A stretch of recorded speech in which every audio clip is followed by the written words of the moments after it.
رات کے 3 بج رہے تھے۔ باہر طوفانی بارش ہو رہی تھی۔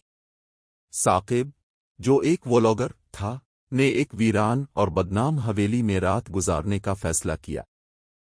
اس کے ہاتھ میں کیمرہ تھا اور وہ اپنے ناظرین سے کہہ رہا تھا، دوستو، مجھے نہیں لگتا کہ یہاں کوئی جن بھوت ہے، یہ سب افواہیں ہیں۔ اس نے حویلی کے پرانے دروازے کو دھکا دیا، جو ایک بھیانک چوہیا کی آواز کے ساتھ کھلا۔ منظر دو عجیب واقعات۔ وہ مرکزی ہال میں داخل ہوا۔ ہر طرف مٹی اور مکڑی کے جالے تھے۔ ثاقب نے کیمرہ آن رکھا اور چلنے لگا۔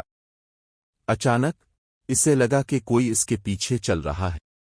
اس نے پلٹ کر دیکھا۔ کچھ نہیں تھا، ہوا میں ایک عجیب سی بو تھی، جیسے کوئی چیز سڑ رہی ہو۔ ثاقب نے کانپتی آواز میں ریکارڈ کیا۔ وہ سیڑھیوں سے اوپر گیا، جہاں ایک پرانا آئینہ لگا تھا۔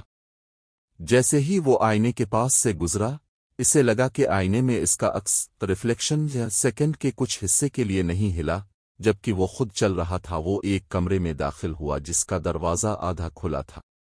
وہاں بیچوں بیچ ایک پرانا جھولا، راکنگ چیئر، خود بخود ہل رہا تھا۔ ٹک ٹک، وہاں کوئی نہیں تھا۔ ثاقب کا دل حلق میں آ گیا۔ اس نے کیمرے کی لائٹ جھولے پر ڈالی۔ جھولا رک گیا، لیکن جیسے ہی وہ مڑا، جھولا پھر سے ہلنے لگا، لیکن اس بار تیز۔ ثاقب بھاگ کر نیچے جانے لگا، لیکن سیڑھیاں ختم ہی نہیں ہو رہی تھیں۔ وہ جتنا نیچے بھاگتا، اسے لگتا کہ وہ وہیں کھڑا ہے۔ اچانک روشنی چلی گئی۔ سناٹا۔ کیمرے کی نائٹ ویژن آن تھی۔ وہ سکرین میں دیکھ رہا تھا۔ اس کے پیچھے دیوار سے ایک کالا، لمبا سایہ باہر نکل رہا تھا۔ اس کے ہاتھ لمبے اور ناخن خنجر جیسے تھے۔ وہ سایہ ثاقب کے کان کے پاس آیا اور ایک عورت کی بھیانک، گھٹی گھٹی آواز آئی، تم نے کہا تھا نا یہاں کوئی نہیں ہے۔ ثاقب نے کیمرہ اپنے چہرے پر کیا۔ اس کی آنکھیں ڈر سے پھٹی ہوئی تھیں۔ اس کا منہ کھلا تھا، لیکن آواز نہیں نکل رہی تھی۔